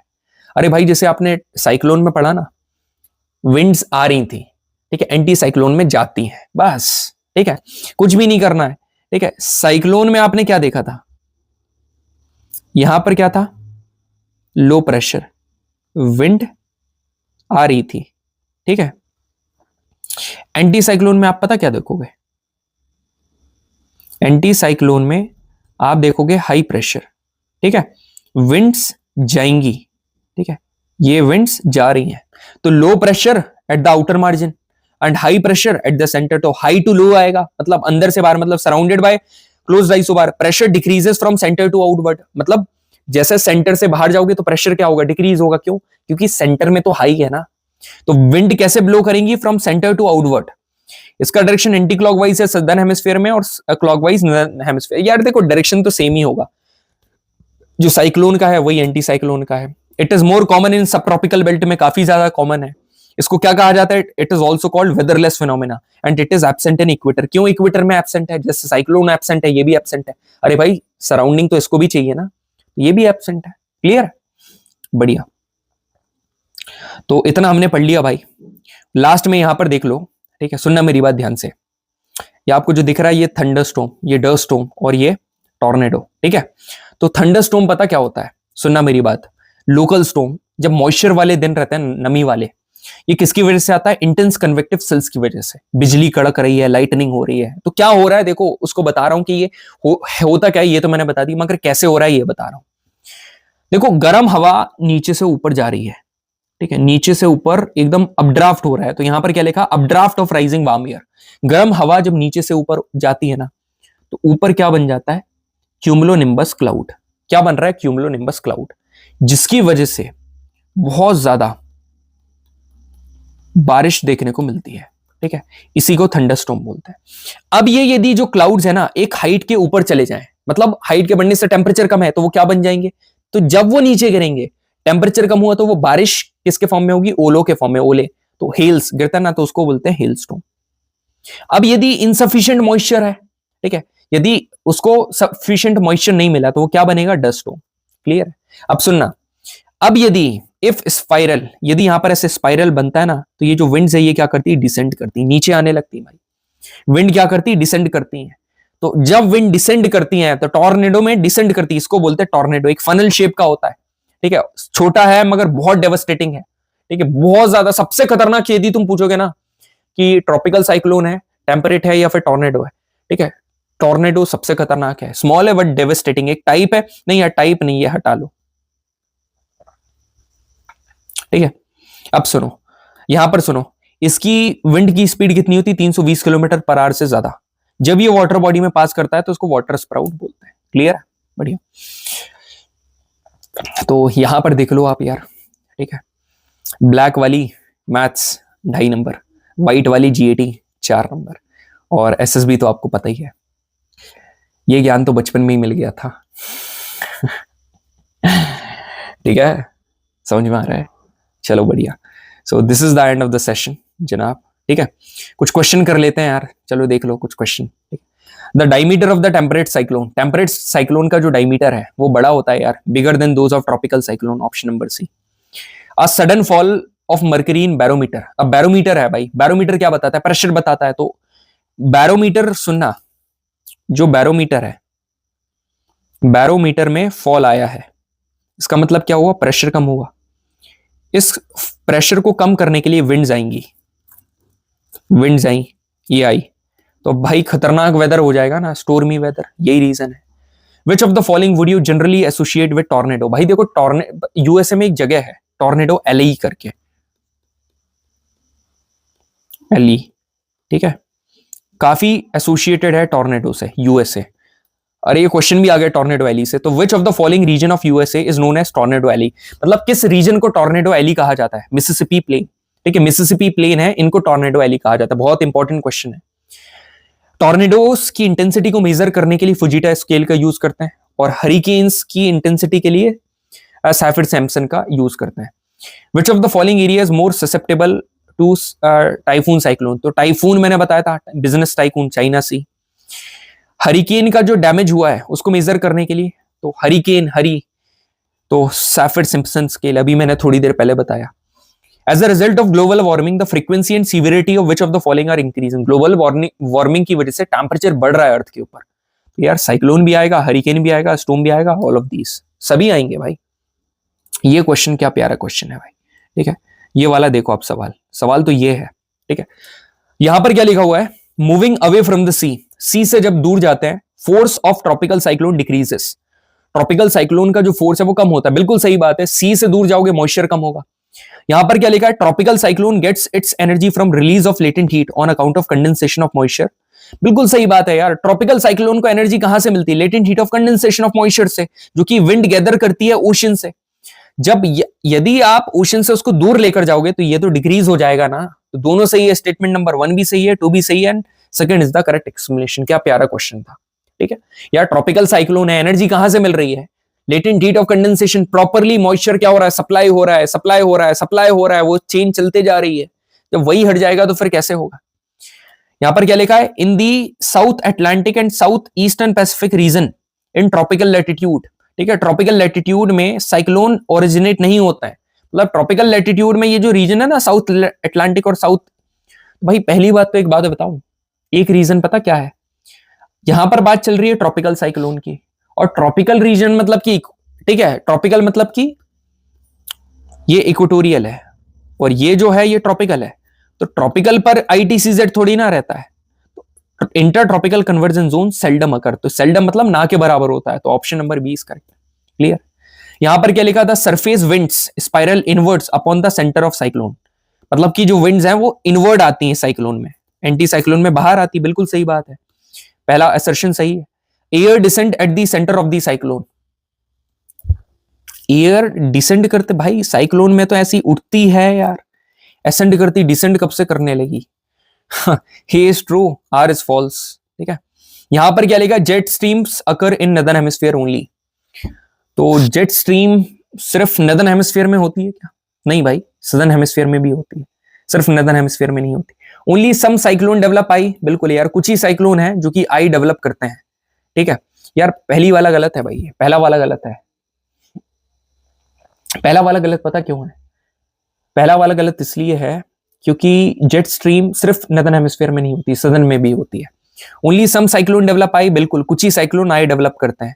Temperature inside the eye of a cyclone is nearly 10 degree Celsius lesser than the surrounding, मतलब सराउंडिंग से जो इसकी आई है, ये आई के भीतर का जो रीजन है ना भाई, यहां पर सबसे हाईएस्ट टेम्परेचर होता है। और यहां पर क्या बोल रहा है? Less than.